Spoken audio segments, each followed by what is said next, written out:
Buenos días hermanos y hermanas, que el Señor les bendiga. Les doy la más cordial bienvenida a la escuela dominical de hoy domingo 28 de junio del 2020. Y les invito a que podamos entonar el himno número 20, Cuán grande es Él, porque grande es el Señor y digno de suprema alabanza, nos dice el Salmo 48, 1.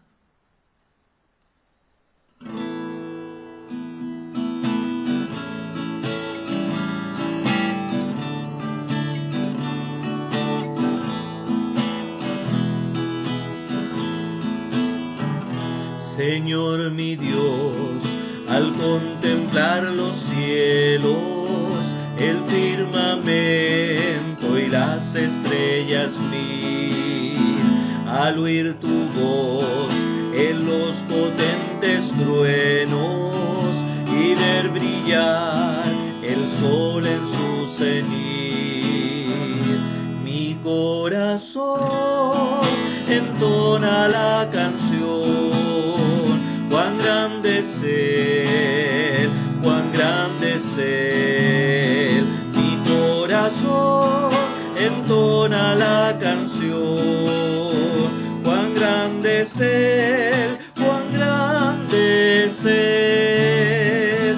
Al recorrer los montes y los valles y ver las bellas flores al pasar, al escuchar el canto de las aves y el murmurar del claro manantial, mi corazón entona la canción. Cuán grande es Él, cuán grande es Él.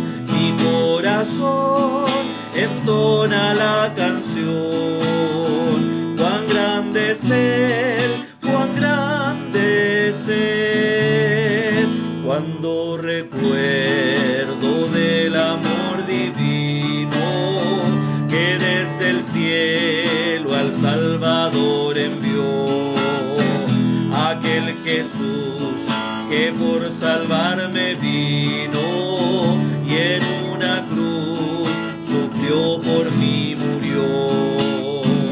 Mi corazón entona la canción. Cuán grande es Él, cuán grande es Él. Mi corazón entona la canción. Cuán grande es Él, cuán grande es Él. Cuando el Señor me llame a su presencia, al dulce hogar, al cielo de esplendor, le adoraré cantando la grandeza de su poder y su infinito amor. Mi corazón entona la canción. Cuán grande es Él, cuán grande es Él. Mi corazón entona la canción. Cuán grande es Él, cuán grande es Él.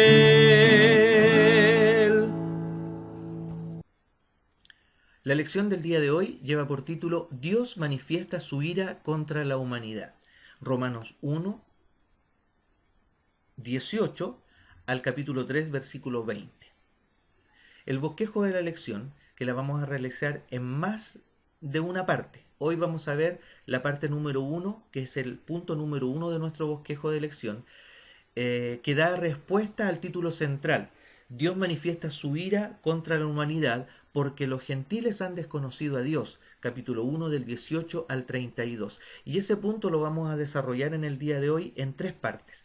Los otros tres puntos del bosquejo los vamos a ver en una parte 2 y quizás una parte 3. Ahí voy a verlo, ese afán lo vamos a dejar para la semana que viene. Comencemos. Introducción. Este es el primero de 5 grandes bloques de material que se encuentran en la carta.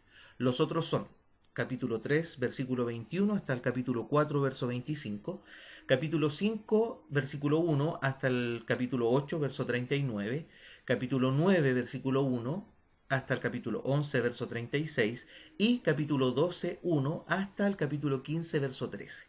En la presentación del tema de la carta, Romanos 1, 16 y 17, porque no me avergüenzo del Evangelio, porque es poder de Dios para todo aquel que cree, el judío primero y también al griego, porque en él la justicia de Dios se revela por fe y para fe, como está escrito, pero el justo vivirá por la fe. Pablo ha anticipado el desarrollo del asunto de cómo la justicia de Dios se revela en el Evangelio.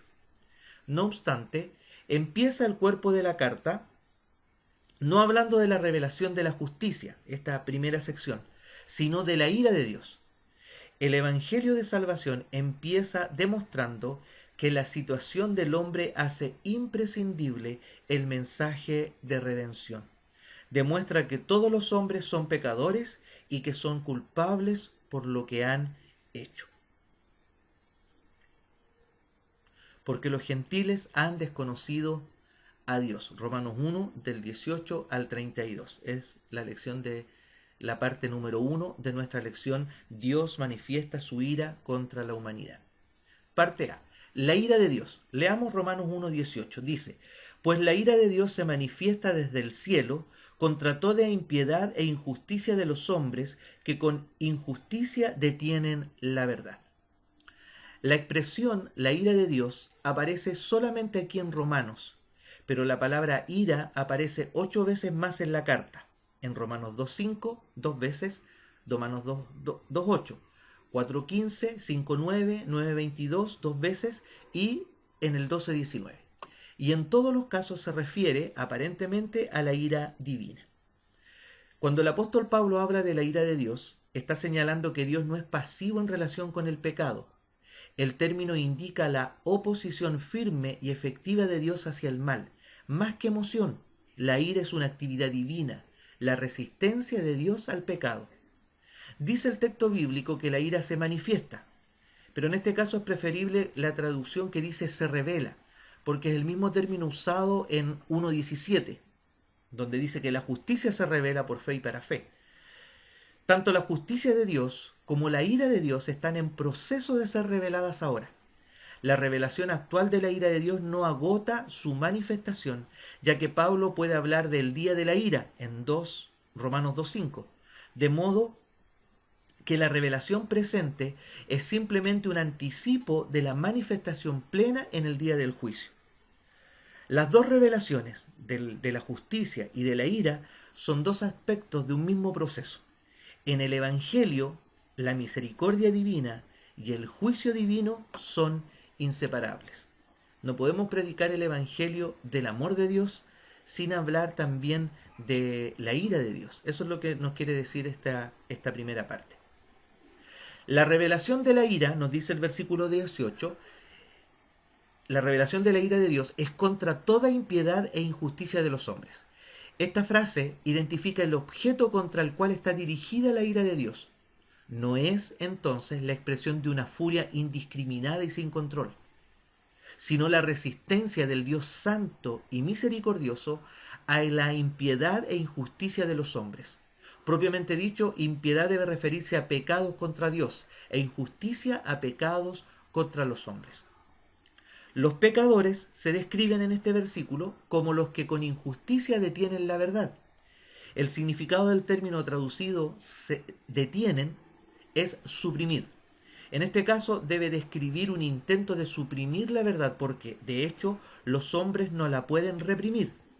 La verdad debe referirse a la verdad accesible a todos los hombres, no a la que Dios ha revelado a través de Jesucristo. El pecado es siempre un asalto a la verdad, un intento de enterrarla, de borrarla de la memoria, pero no es más que un intento siempre condenado a fracasar.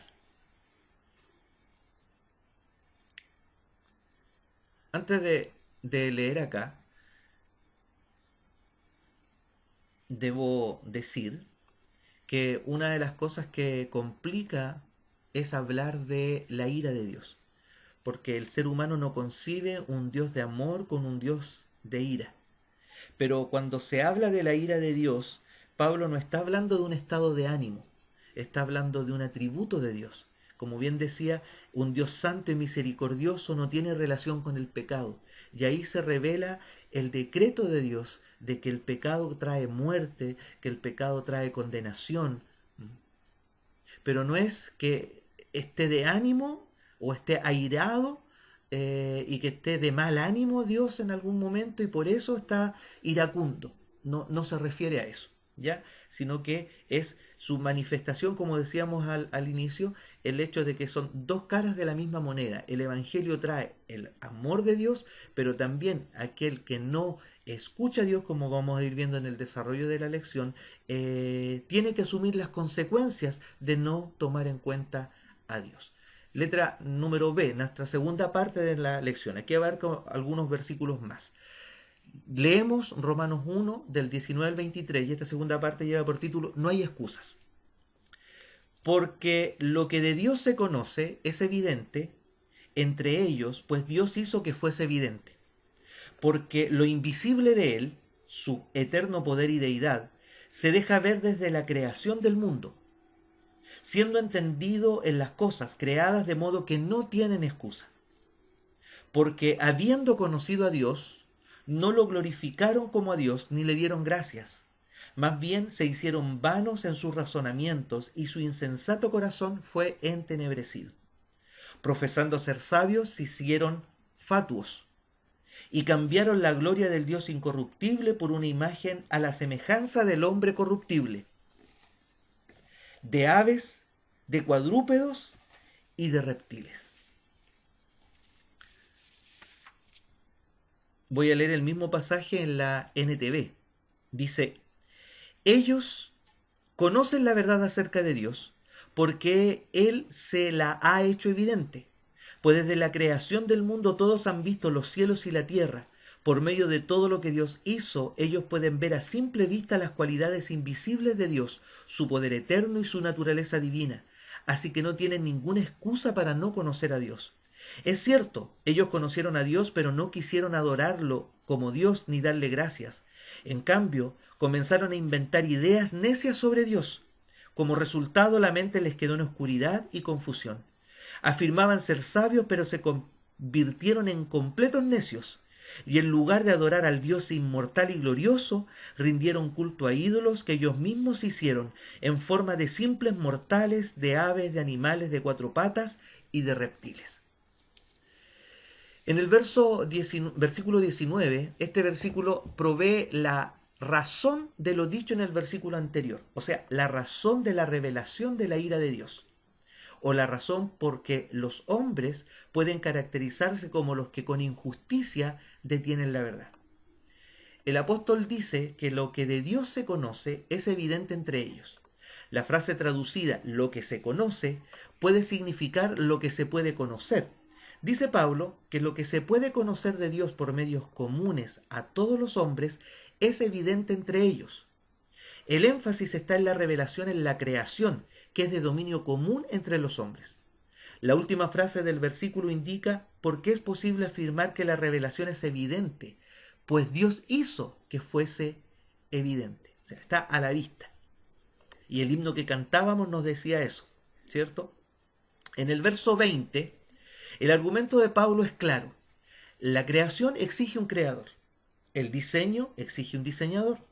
Al contemplar el sol, la luna y las estrellas, cualquiera puede saber que hay un Dios. En la creación podemos conocer al Creador. El argumento de Pablo es totalmente válido. Si observamos el mundo, vemos que el sufrimiento sigue al pecado. Si quebrantas las leyes de la agricultura, la cosecha no grana. Si las de la arquitectura, el edificio se derrumba. Si las de la salud, se presenta la enfermedad. Pablo estaba diciendo, observad el mundo y veréis cómo está construido. Fijándonos en cómo es el mundo, podemos aprender mucho de cómo es Dios. El pecador entonces no tiene disculpa. Por eso se dice, no tienen excusa. Antes de continuar, declarar que esta parte, este pasaje, es reconocido en la teología como la revelación general. Dios se nos revela a través de la creación. Y el himno 20 que cantamos al inicio refleja eso. Que grande es Dios al recorrer los montes y los valles, dice la segunda estrofa, ¿cierto? Mencionando cómo Dios lo podemos ver en medio de la creación. Y cuando se habla de qué manera serán juzgados aquellos antes de Cristo, aquí tenemos la respuesta. Serán juzgados según lo evidente de Dios que han visto y conocido, porque Dios lo ha hecho evidente para ellos. ¿Ah? Por eso no hay excusa. El apóstol ha demostrado que hay una revelación de Dios accesible a todos los hombres. Versículo 21a. Porque habiendo conocido a Dios, ahora demostrará que los hombres no han aprovechado esta revelación, sino que en desobediencia han seguido sus propios caminos, y esta decisión les ha afectado de varias maneras, que él la señala en los versículos del 21 al 23. El versículo 21 nos dice que la reacción apropiada frente a este conocimiento habría sido glorificar a Dios. Esto es, reconocerlo por lo que Él es. El término aparece cinco veces en la epístola. Una vez se usa para referirse a la glorificación por Pablo de su ministerio entre los gentiles, capítulo 11, verso 13. Una vez con Dios como el sujeto y el hombre como el objeto, capítulo 8, verso 30, y 3 veces como aquí. Vean ahí en Romanos 15, versos 6 y 9, con el hombre como sujeto y Dios como objeto. ¿Ya? Un elemento específico de esta glorificación de Dios que menciona Pablo es la gratitud. Los hombres deberían haber reconocido que la creación da testimonio amplio de la bondad y la generosidad de Dios. Sin embargo, los hombres no han glorificado a Dios y no le han dado gracias. El versículo 21b,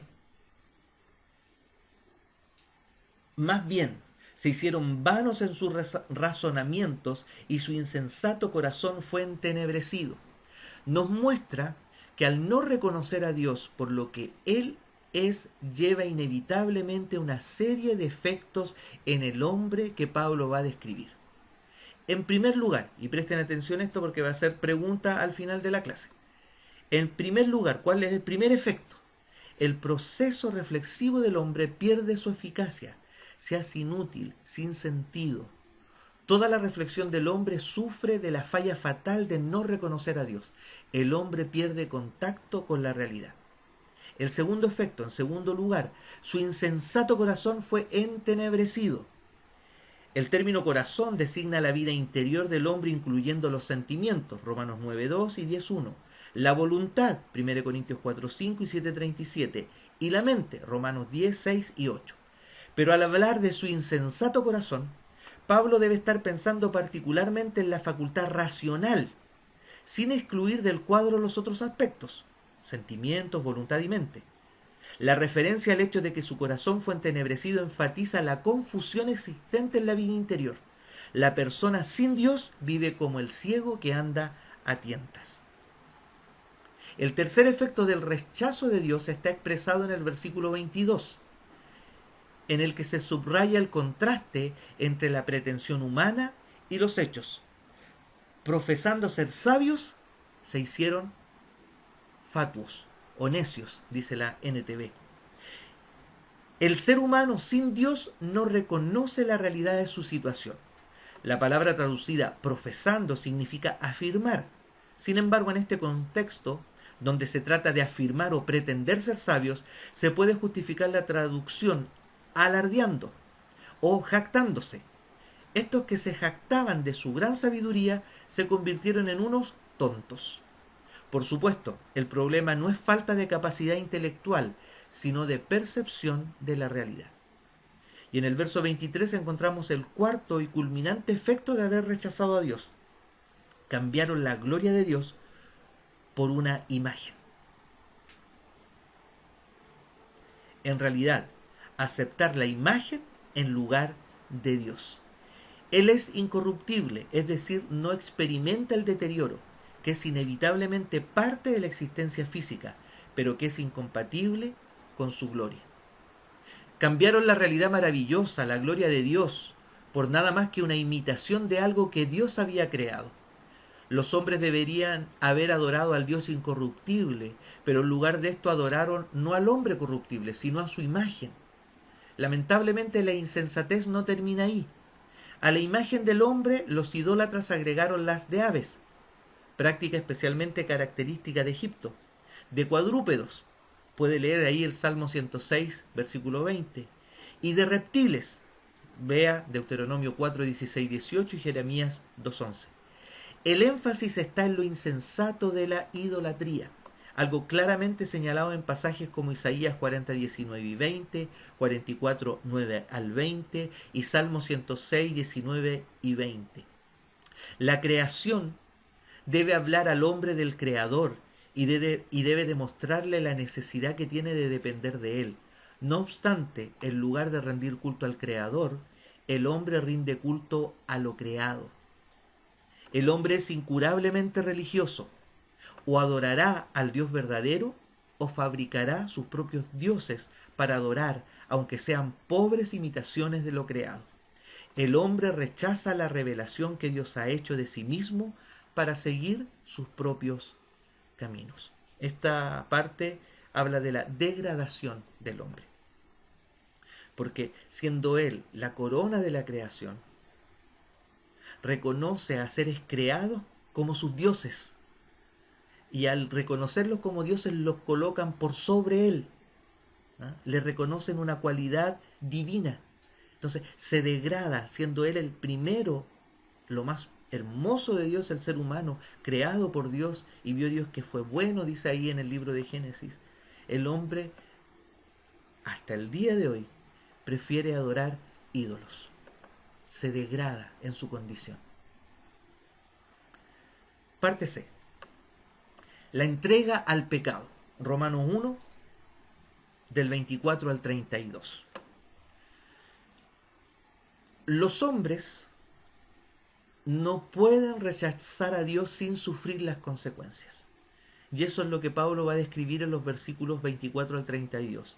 Las consecuencias en el mundo pagano de no adorar a Dios. En el versículo 24 inicia con un por tanto, que indica que lo que Pablo va a describir ahora es la consecuencia de la perversidad de los hombres señalada en los versículos 22 y 23. Profesando ser sabios, se hicieron necios y cambiaron la gloria del Dios incorruptible por imagen de la semejanza de hombre corruptible, aves, cuadrúpedos y reptiles. Dice el apóstol que Dios los entregó. Y esta frase, también presten atención porque es parte de las preguntas del final de la clase. 3 veces se dice en este párrafo, versículo 24, verso 26 y verso 28. Es importante establecer el significado de la expresión para la comprensión del pasaje. Y 3 aclaraciones pueden hacerse. En primer lugar, la solemne repetición de las palabras es tan enfática como para sugerir que se refiere a un acto deliberado del carácter judicial por parte de Dios.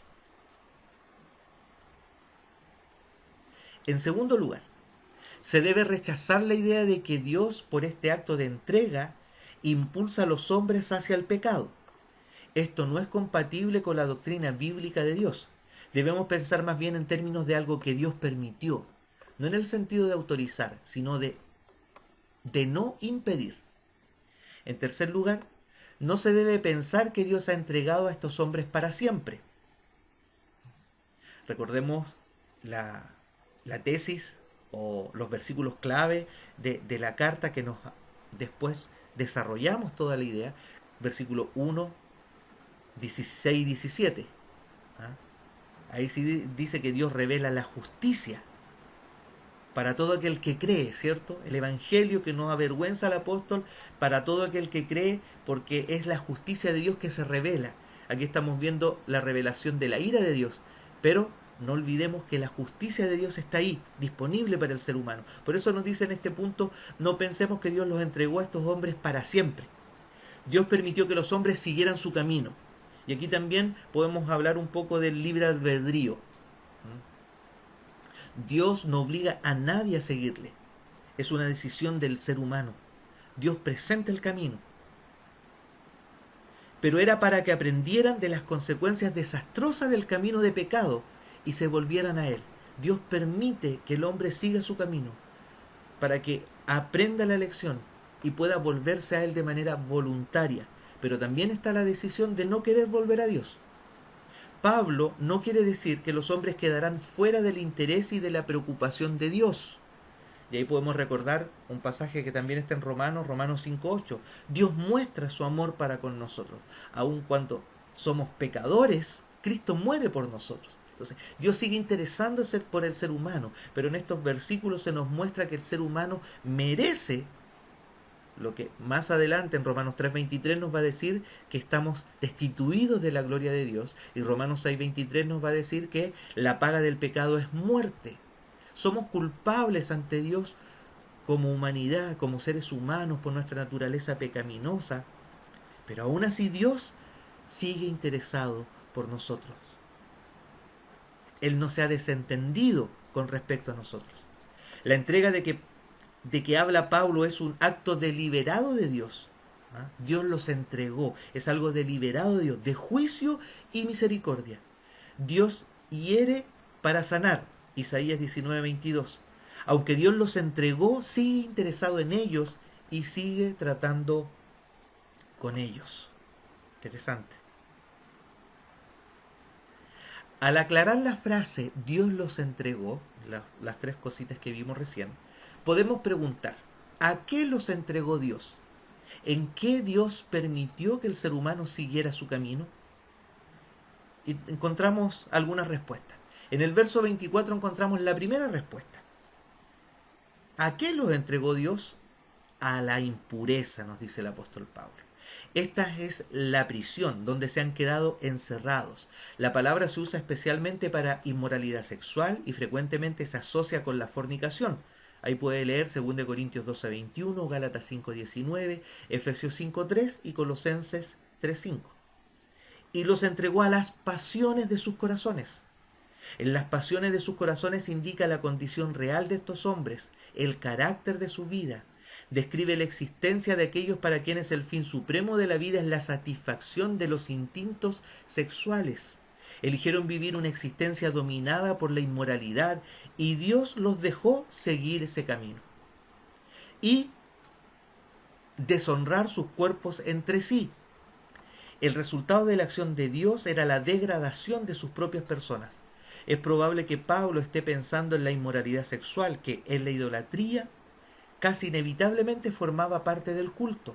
Recordemos, como bien dice ahí, él escribe desde Corinto, donde en una época había 1000 prostitutas sagradas en el templo de Afrodita, en el Acro Corinto, dedicadas a la inmoralidad sexual religiosa.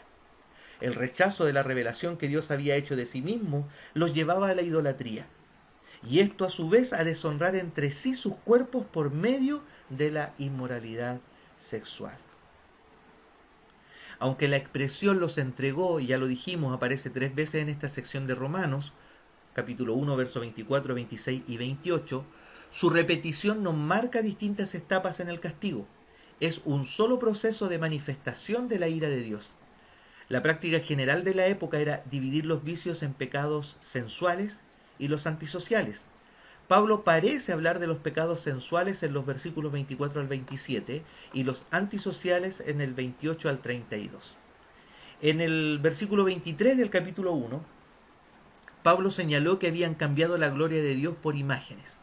Aquí ahora en el versículo 25 nos dice que cambiaron la verdad de Dios por la mentira y veneraron y rindieron culto a la creación antes que al Creador, quien es bendito para siempre. Amén, dice el apóstol Pablo. Cambian la verdad de Dios por la mentira. Pablo está hablando de la mentira, que en este caso es la irrealidad y futilidad de la idolatría. En otros pasajes Pablo habla de dejar la mentira y hablar la verdad, Efesios 4:25, y de personas que no aceptan el amor de la verdad, sino que creen la mentira, según de Tesalonicenses 2:10 y 11. En todos los pasajes el contraste es entre la verdad y la mentira. Aquí en Romanos se trata no de cualquier mentira, sino de la gran irrealidad de la idolatría. La oración del versículo 25c indica el resultado de cambiar la verdad de Dios por la mentira. Veneraron y rindieron culto a la creación.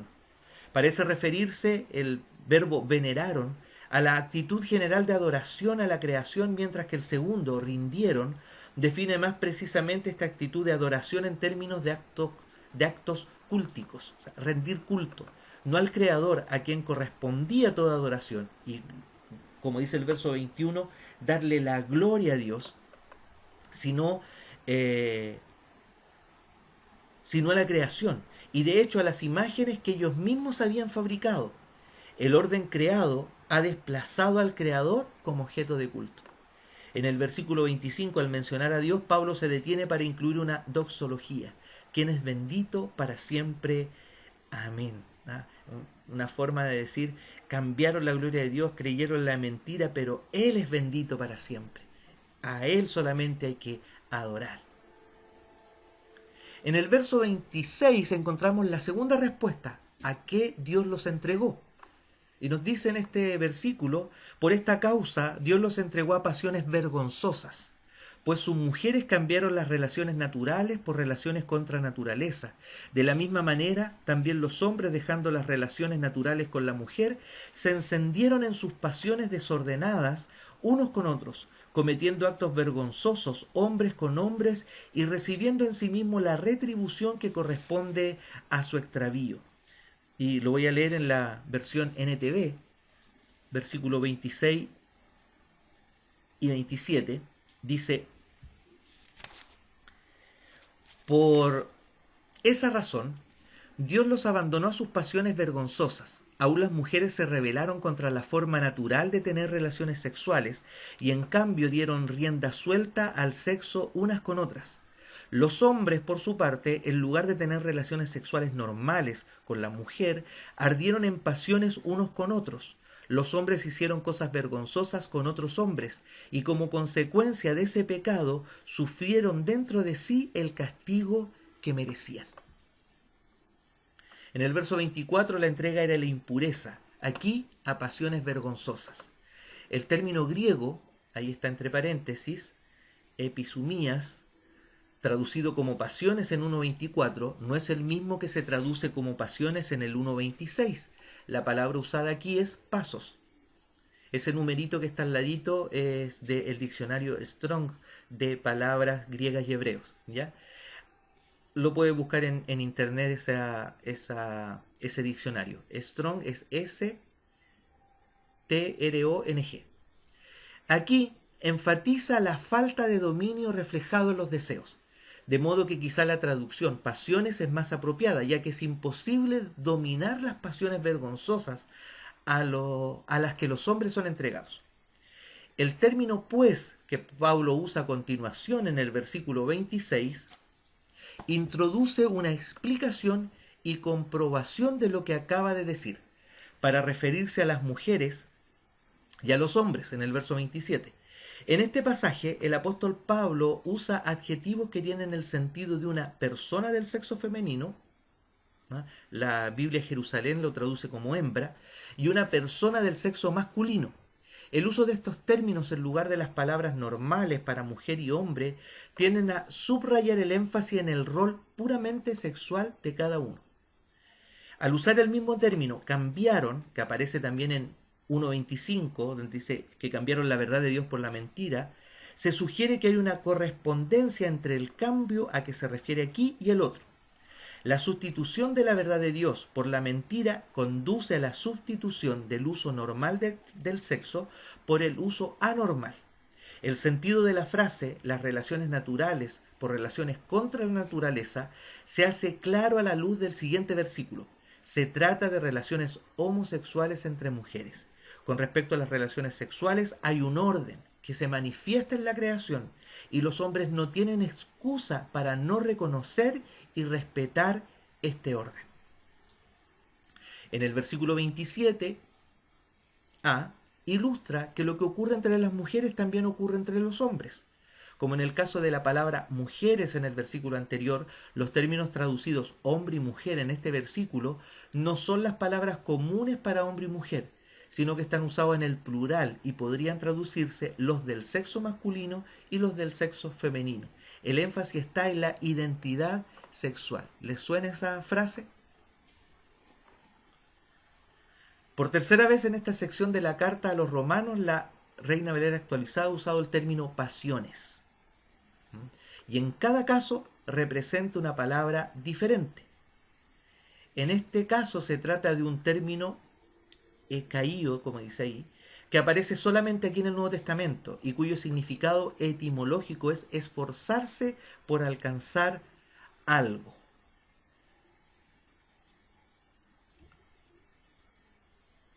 De modo que se ha agregado la palabra desordenadas para caracterizar las pasiones a que se refiere.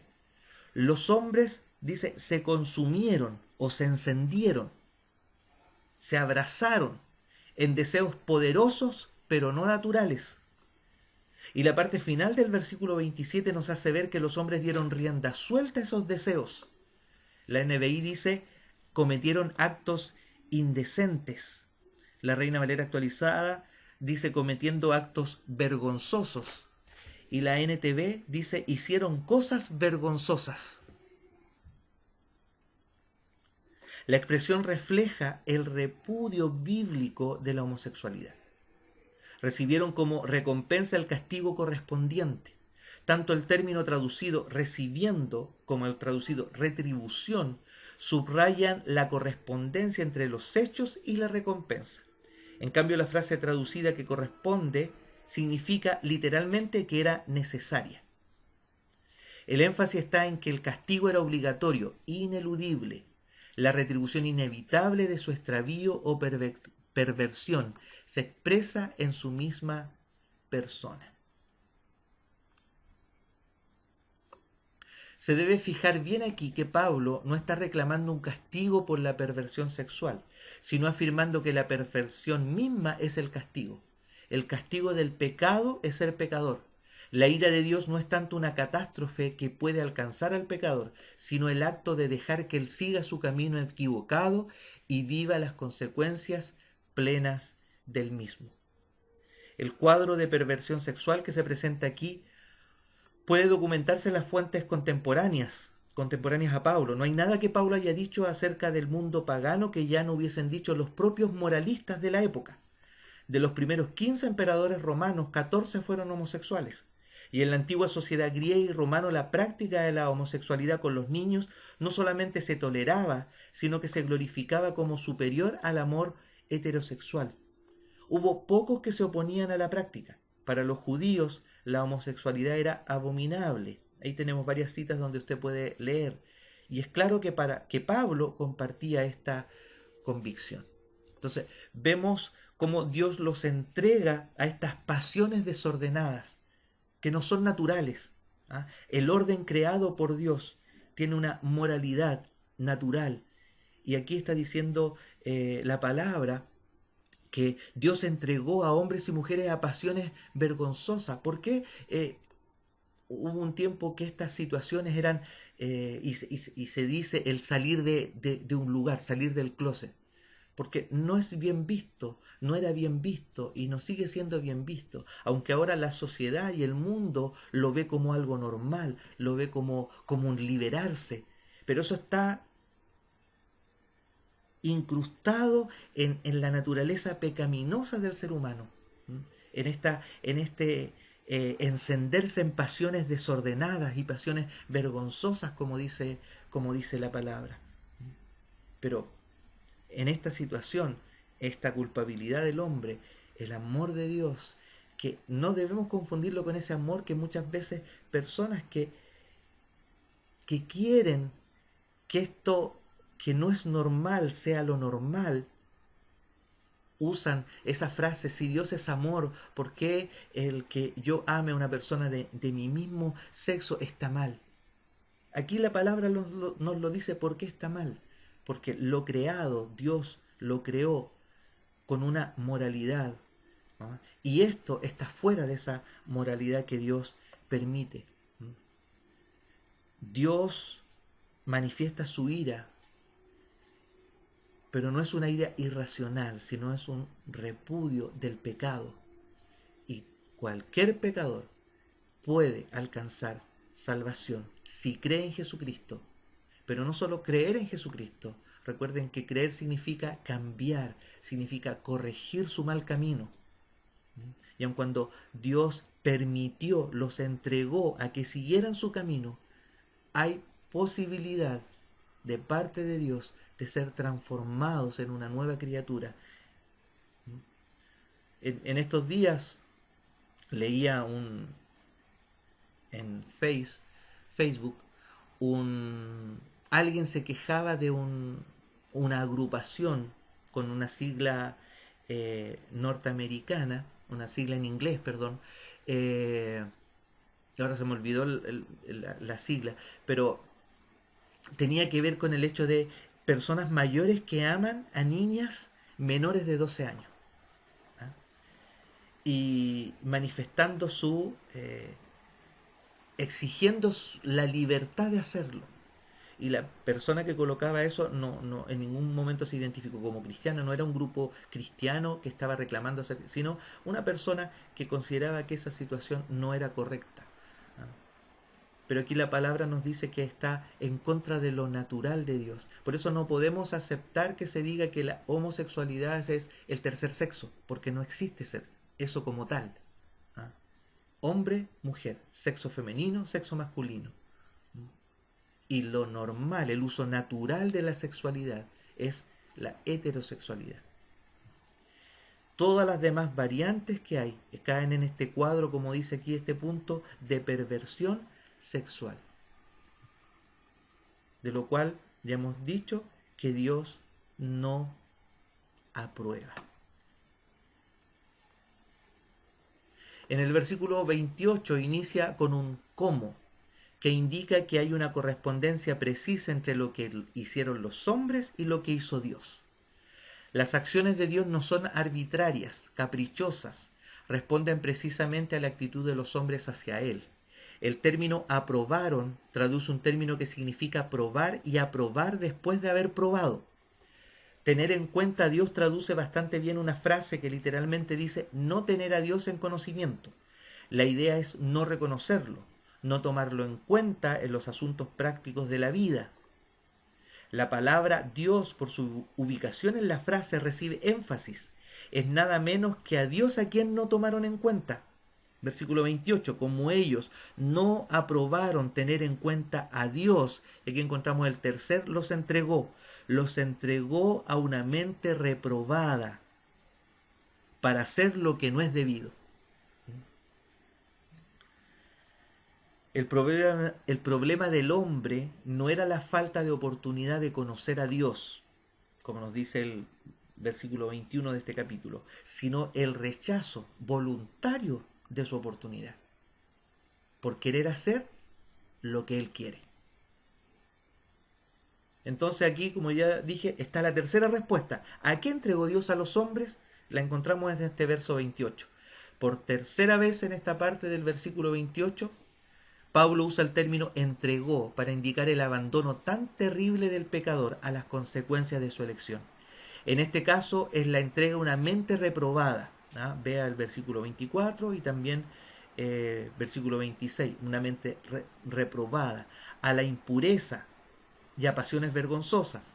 La palabra reprobada aparece también en 1 Corintios 9:27, 2 Corintios 13, 5, 6 y 7 y 2 Timoteo 3, 8.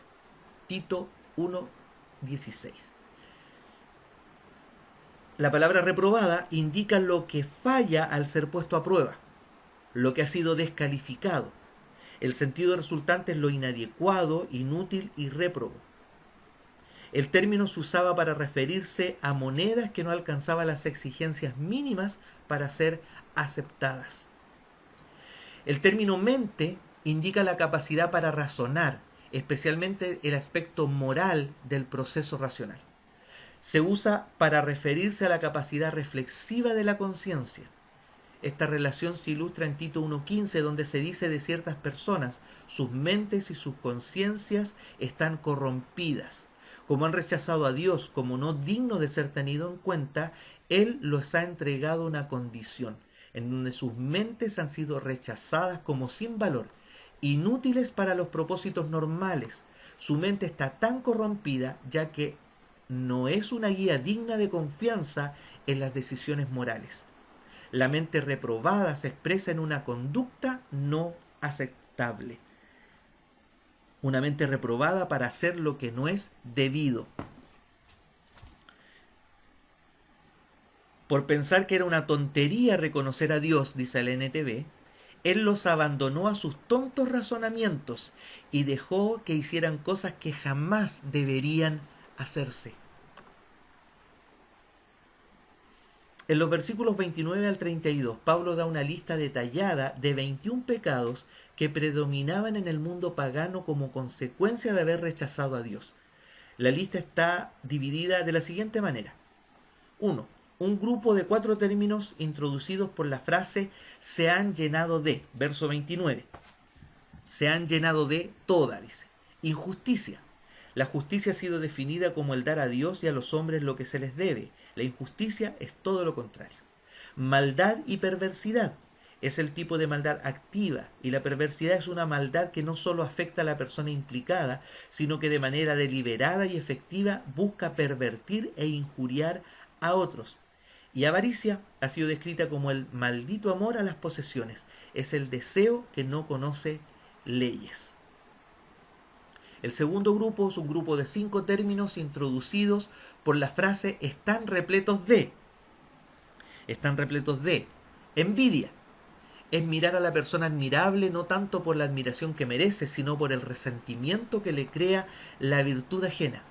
Homicidios. Cristo amplió enormemente el significado de homicidio, ya que este no solo consiste en arrebatarle la vida a otro por medio de la violencia, sino también en el espíritu de odio y de ira que pueden provocarlo. Contiendas. Están repletos de contiendas. La contención que nace de la envidia, la ambición y el deseo de preeminencia. Están repletos de engaños. Es la cualidad del hombre que tiene una mente tortuosa, la condición del que nunca hace nada sin fines ulteriores. El que nunca hace nada por hacer algo bien, sino podría usarse el dicho que siempre no da puntadas sin hilos, como se dice. Siempre anda buscando conseguir algo para su propio fin. Y están repletos de malintención, la tendencia de buscar siempre el lado perverso de las cosas. Y en tercer lugar, un grupo de 12 términos sin introducción, del versículo 30 y 31.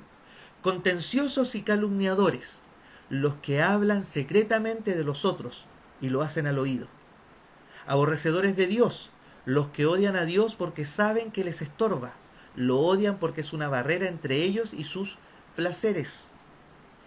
Insolentes, el lujurioso, el sádico, que encuentra placer en dañar a otros por el simple motivo de dañarlos.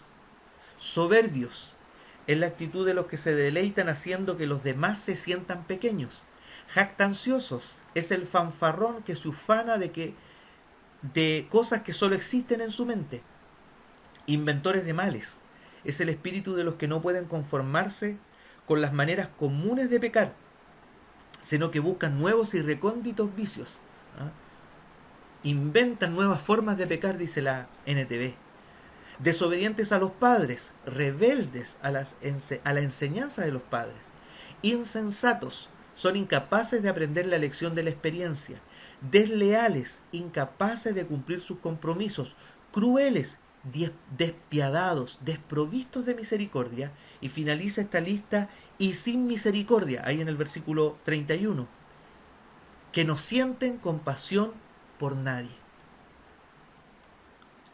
El apóstol Pablo en otras cartas también hace listas de pecados. Aquí abarca una cierta cantidad de ellos que manifiestan el corazón entenebrecido, la mente entenebrecida y el hecho de que el pecado es el que controla la vida del ser humano. En el versículo 32a el apóstol vuelve a afirmar que no había falta de conocimiento por parte de los pecadores del significado de sus actos. A pesar, dice el versículo 32, de que ellos reconocen el justo juicio de Dios. Desde el versículo 18 en adelante, Pablo ha venido enfatizando este tema. Ningún pecador entiende las implicaciones plenas de sus acciones, pero tiene conocimiento suficiente para saber que no es correcto lo que está haciendo.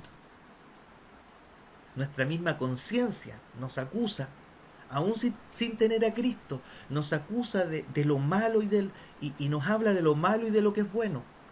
Se dice que un niño ya cuando sabe reconocer su izquierda de su derecha, ya sabe lo que es bueno y lo que es malo. Entonces, el pecador no es por falta de conocimiento, sino por falta de decisión de no cambiar. La palabra traducida justo juicio significa ordenanza justa. Puede referirse a un veredicto o a una sentencia, pero parece claro que aquí el sentido es decreto. Dios está suficientemente interesado en los hombres como para transmitirles su decreto. O sea, les dice qué va a pasar por su condición, cuál es el resultado de, de la culpabilidad del ser humano de ser pecador. Romanos 6:23 dice, porque la paga del pecado es muerte. Y ahí podríamos mencionar, ya lo mencionamos hace un ratito, Romanos 3:23, que nos dice que el pecado nos destituye de la gloria de Dios. Por cuanto todos pecaron, están destituidos de la gloria de Dios. Y también podríamos traer a la memoria el pasaje de Juan capítulo 3, 17, 18 en adelante, donde dice que el que no cree ya ha sido condenado. O sea, Dios está interesado en el hombre y le transmite qué es lo que él ya ha decretado.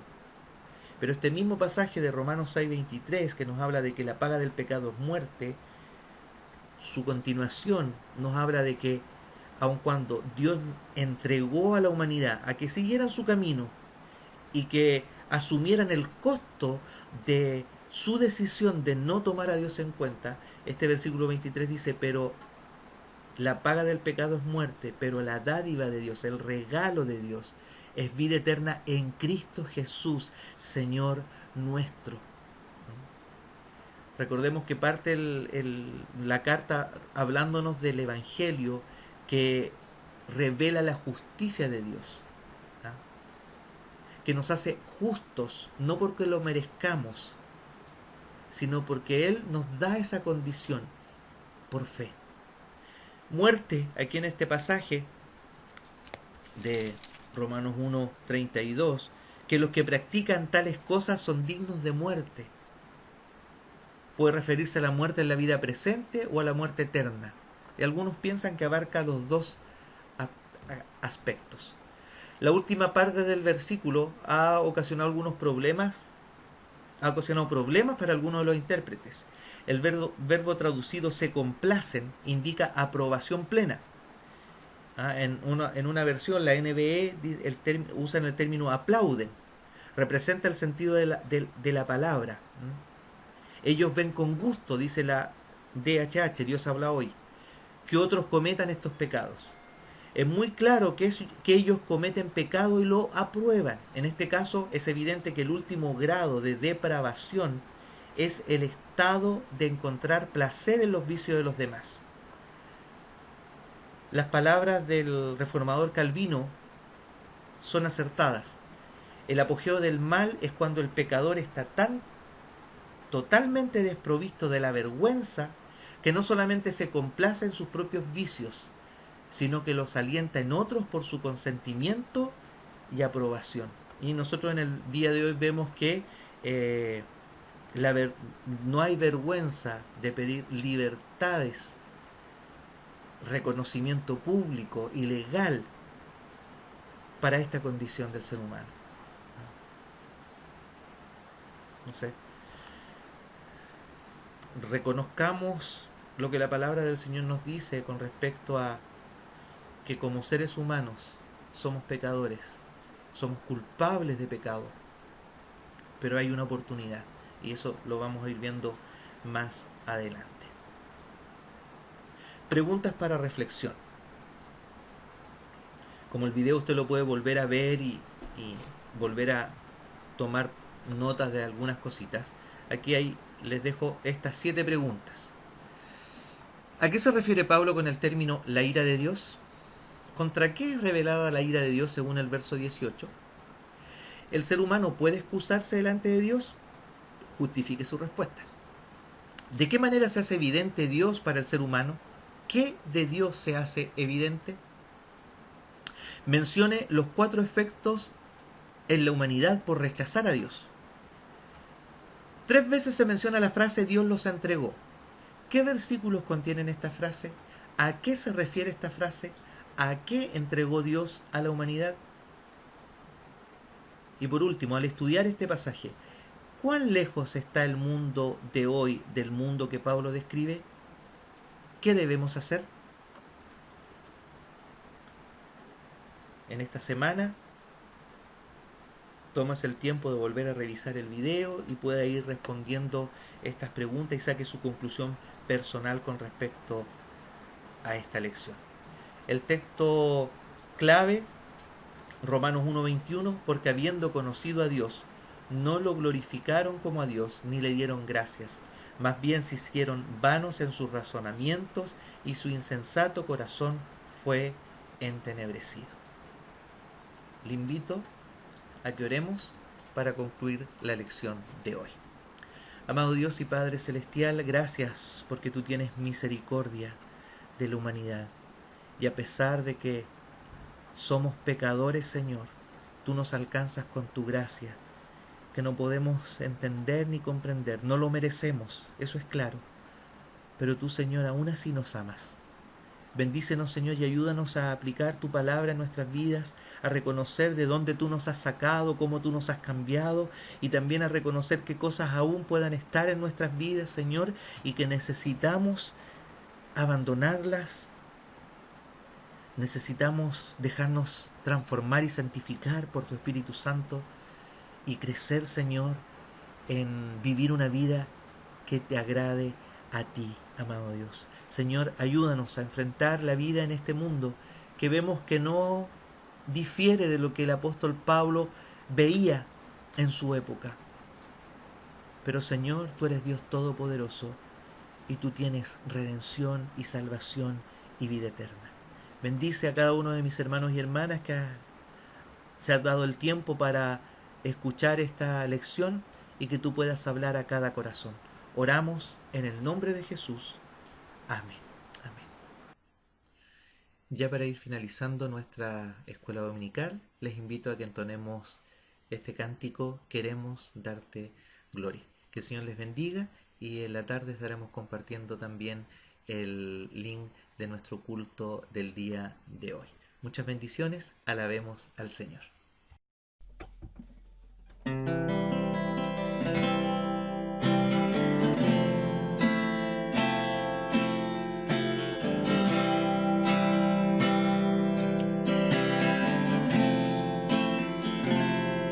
Queremos darte gloria y alabanza. Levantamos nuestras manos, exaltándote, Señor. Queremos darte gloria y alabanza. Levantamos nuestras manos, exaltándote, Señor.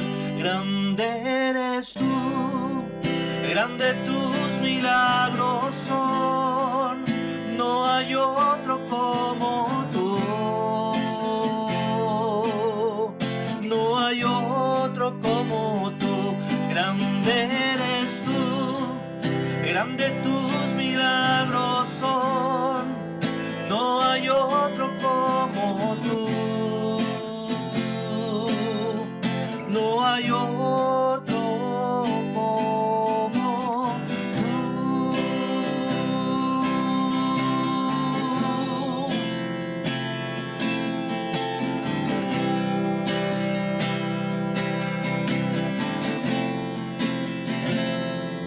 Queremos darte gloria y alabanza.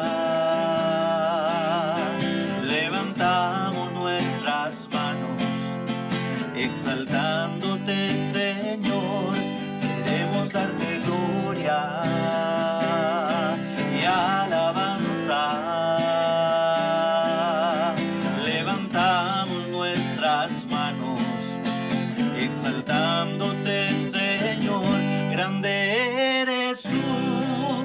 grande tus milagros son, no hay otro como tú,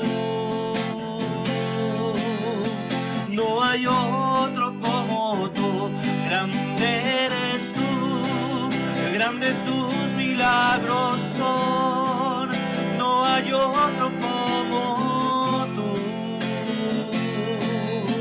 no hay otro como tú, grande eres tú, grande tus milagros son, no hay otro como